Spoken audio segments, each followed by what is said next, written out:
AI is already being used to design entire books, magazine covers, and article illustrations. The creators who are currently doing the task are concerned that technology will eliminate their jobs, despite the fact that technology supporters praise its ability to increase human creativity.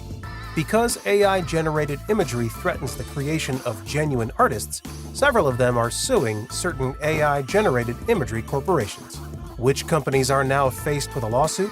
And with this, what does this mean regarding the future of AI-generated imagery? Let's find out in today's video.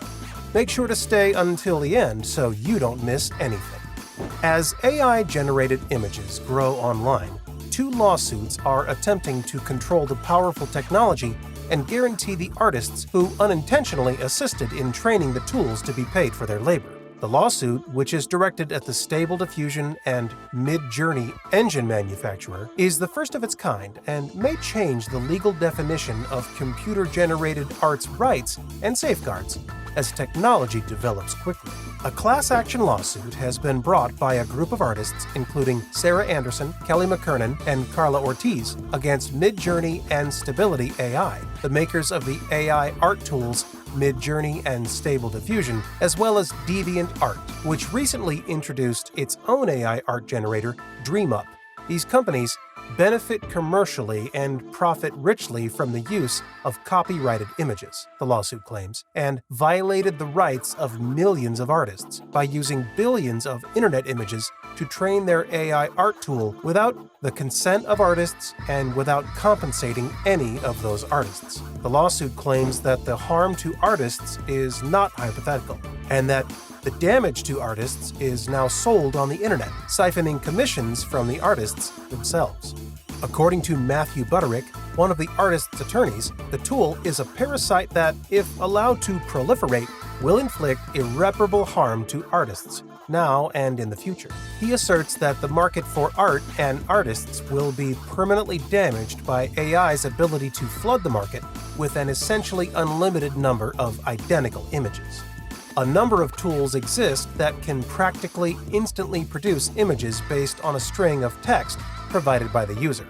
And Stable Diffusion, which was published this year and is now used by 10 million people every day, is just one of them. The apps DreamUp and DALL-E 2, which were also published last year, use comparable technologies. These technologies must first be trained by being fed a tremendous amount of data in order to function. For instance, a system may take in 1 billion photographs of dogs, analyze how these images differ and are similar, and then define what a dog is, and finally, learn how to replicate one. The first open-source image generator, Stability AI, used internet photos to train its systems. At least 15,000 of those photographs, 9,800 from Vanity Fair, 35,000 from DeviantArt.net, and 25,000 from pastemagazine.com, according to an independent study of their sources.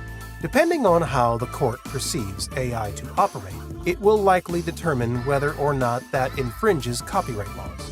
Jane Ginsburg, a professor of literary and artistic property law at Columbia University, stated that one version of the narrative goes like this. The AI system collects all these photos and then learns what these images look like, so that it can create its own images. Another version of the facts is that the system is not just copying, but also pastes pieces of the duplicated information, making collages of the stored photos. That's the claim that was filed in California, that these are truly large collage machines.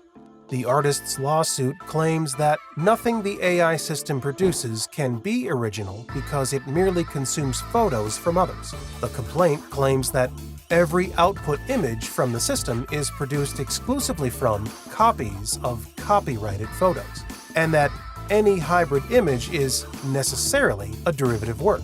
The lawsuit further states that Stability did not get permission from either the authors of the training images or the websites that hosted them from which they were collected. Stability just stole them. It made no attempt to get permits for any of the training images. Stability AI, which was recently valued at $1 billion, is accused in the lawsuit of not sharing any of the money with the artists who created the training images, nor any other owners of the works, since the debut of its publicly accessible apps. Since last summer, when programs like Stable Diffusion and Midjourney became widely accessible, AI-generated art has gained popularity. Artists have resisted AI-generated art as it has grown in popularity. Artists frequently lack the option to opt in or out of the training of AI art tools using billions of online photos. For instance, Stable Diffusion was trained using the LAION5B database, which has 5.85 billion text-image combinations from sites including Flickr, DeviantArt, Wikimedia, and by far and away, Pinterest. It's as simple as inputting a string of words to use an AI art tool like Stable Diffusion. Even in the manner of an artist whose work was scraped, you can produce an image. Since then, artists have started exchanging instruments and resources for figuring out if their work was scraped and included in a dataset that was used to train Midjourney and Stable Diffusion. Determining whether AI art tools are in violation of copyright laws can be challenging. The fair use theory may safeguard the images contained in these enormous databases that these AI technologies learn from.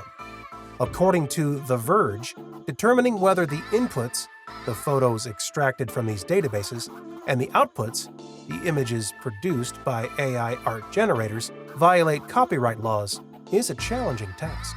As proponents of the technology laud its potential to boost human creativity, the people now doing the work are scared tech will knock them out of a job.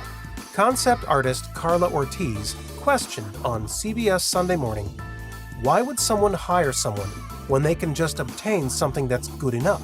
Ortiz, one of the 3 artists suing Stability AI, spoke with CBS News before the action was filed. Another plaintiff and cartoonist, Sarah Anderson, has written about how online bullies have stolen and mocked her comics, and now AI search engines have blatantly copied them. AI is another upward movement of income, from working artists to Silicon Valley millionaires, according to illustrator Molly Crabapple. Lawyers are not shocked that similar claims are suddenly being filed, despite the fact that this litigation is relatively new. Vivek Jararam, the creator of Jararam Law, stated that we all knew litigation of this sort was going to arrive, and now they have. And they offer some very intriguing legal challenges.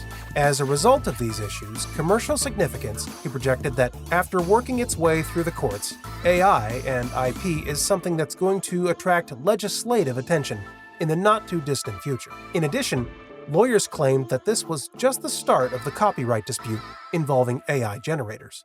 According to them, artists may clash over original and AI-generated works, with the generator-producing corporations being accused of contributing to the infringement. Some people worry that copyright infringement laws brought against AI generator developers, which also include OpenAI's DALL-E text-to-image tool, may hamper innovation in the industry. Matthew Butterick, who is defending the artists suing Stability AI, and Joseph Saveri of Saveri LLP disagree.